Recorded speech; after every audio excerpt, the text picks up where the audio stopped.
스님 안녕하세요. 네, 질문을 드릴 수 있게 되어 감사드립니다. 네, 저희 애들 아빠는 아이들이 중학생, 초등학생일 때 사고로 갑자기 사망했고, 큰아이는 정신과에서 조현 정동 장애라는 진단을 받았지만, 4년 정도 지난 지금 고등학교 3학년인 아이는 약한 우울증이라는 진단명으로 바뀌었습니다. 아이 증상이 좋아지고 아이가 힘든 알바도 척척 해내고 밝아지니 저는 계속 아이가 이랬으면 좋겠다 하며 어느새 기대하는 욕심의 마음이 들어요. 또 가끔 울고불고 하는 딸을 볼 때 또 병이 발병하면 어쩌지 하는 조마조마한 마음도 가끔 들어요. 아이는 내년에 독립한다고 방을 알아보고 있는데 저는 괜찮을까 하는 마음도 들어요. 아이에 대한 제 마음의 관점을 어떻게 잡아야 할지 잘 몰라 스님께 여쭤봅니다. 네. 아무리 상태가 좋아도 기대가 크면 실망하게 됩니다. 아이가 학교를 안 가면 성적은 안 따지겠다. 학교만 가주라. 이렇게 되고, 아이가 학교를 꾸준히 다니면 이왕지 다니는데 그래도 엄마가 네 욕심이 많나? 그저 남들처럼 중간만 해달라. 이렇게 요구하고, 중간을 하면 어떠냐? 기대가 싹짝 늘어가지고, 아이고, 그래도 서울 시내에 있는, 서울대학이 아니라 서울 안에 있는 대학은 그래도 안 가야 되겠나. 그러려면 한 10등 안에는 더야 안 되나? 10등 안에 들면 그래도 뭐 좀 괜찮은 학교 가야 안 되나? 5등 안에는 들어야 되지 않냐? 이런 식으로 끊임없이 늘어나게 된다. 제가 이렇게 많은 상담을, 요즘 개인 상담하는데 옛날에 개인 상담을 해보면, 첫 번째 온 이 상담자는 자기 아이가 초등학교 공부도 잘했고, 집에서도 또 과외비도 많이 되는데 늘 2, 3등 밖에 못하고 1등을 못한다고. 그것 때문에 어떻게 하면 우리 아이가 1등을 할 수 있느냐. 이런 문제를 가지고 상담하고 가면 조금 있다가 온 또 학부형은 또 우리 아이가 5등 안에만 들어도 좋겠는데 5등 안에 못 들어가가지고 괜찮은 대학에 못 간다.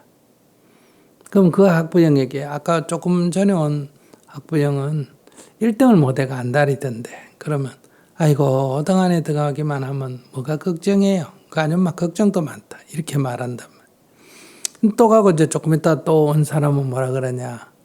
아이고 중간 이상만 해도 좋겠는데 중간도 못한다. 이런단 말이에요. 그 조금 있다 온 사람은 또 어떠냐. 아이고 꽁질해도 좀 학교만 다녔으면 좋겠다. 그 다음에 또 이제 애가 사고쳐가 감옥에 있는 아줌마는 와서 또 뭐라 그러냐. 아이고 학교가 다니고 안 다니고 그게 뭐 그리 중요합니까. 애가 사건만 안 저질렀으면 좋겠다. 그러면 이제 또 아들이 죽은 사람 와서 어떠냐. 감옥에 있더라도 애가 살아만 있다면 그게 뭐가 걱정이고 이렇게 말한다. 그래서 끝이 없어요. 그러니까 자기가 기대가 크면 끝이 없고 기대를 낮추면 살아있는 것만 해도 감사하게 된다. 아이고 사고를 치든 뭐 하든 살았으니까 사고도 치잖아. 그죠? 살았으니까. 남편이 누워가 똥오줌 받아내고 한 2, 3년 받아내 보면 부인들이 이렇게 말합니다. 술을 먹든지 바람을 피든지 지 손으로 밥 먹고 지 똥 지가 가리면 막 그게 무슨 걱정이고 이렇게 말한다.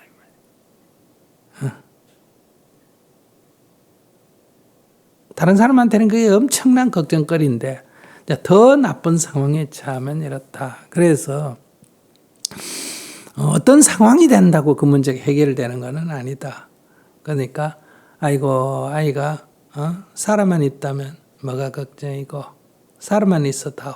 이런 기도를 하면 그거 뭐 병이라는 거는 발병했다가 또 좋아졌다 또 발병했다가 좋아졌다 발병했다가 좋아졌다 이런 거 아니에요.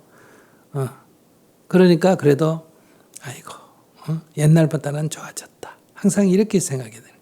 아이고 병이 나도 아이고 그래도 옛날보다는 지금 상태가 낫다. 이렇게. 그렇게 생각하면 아이가 밖에 나가도 큰 걱정 안 해도 돼요. 뭐 병이 나면 어떤다. 병원에 데려가면 되고 싸우고 있으면 가서 수습하면 되지. 어린아이가 5살짜리가 그네를 타겠다 하는데 엄마가 걱정이 돼가 애 떨어질까 싶어 그네줄을 애 잡고 있으면 애는 그네를 못 배우는 거예요. 그건 어떤 거든지 배우려면 위험이 있다는 거예요. 그게 무모한 게 문제지.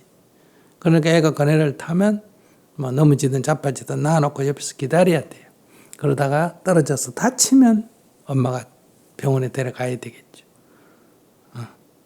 그러니까 걱정이 너무 크면 아무것도 배우는 게 있을 수가 없다. 왜 가난한 집에서 태어나고 열악한 환경에서 태어난 사람 중에 오히려 성공한 사람이 많이 나오느냐. 그 어릴 때부터 그 자기가 경험하고 자발적으로 뭘 해보고 이래서 그래. 근데 이제 그게 너무 열악하면 이제 오히려 배울 수 있는 기회가 없고 건강도 안 좋고 너무 부모가 과잉보호하면 또한 자립할 수 있는 기회가 없어져서 이렇게 과잉하는 것도 좋지 않고 너무 학대하는 것도 좋지가 않다. 그래서 부처님은 항상 넘치지도 모자라지도 말라 이렇게 중도를 얘기하지 않습니까? 그러니까 자기가 이 정도만 해도 감사하다. 아이고 부처님 어릴 때 그 안 좋을 때를 생각해서 이 정도 우리 아이가 된 것만 해도 정말 감사합니다. 이렇게 감사 기도를 하면 어떤 일이 일어나도 아이고 그래도 옛날보다는 나아졌다. 이렇게 기도를 하면 마음이 편안하게 지낼 수가 있다 싶습니다. 네, 스님 감사합니다. 네.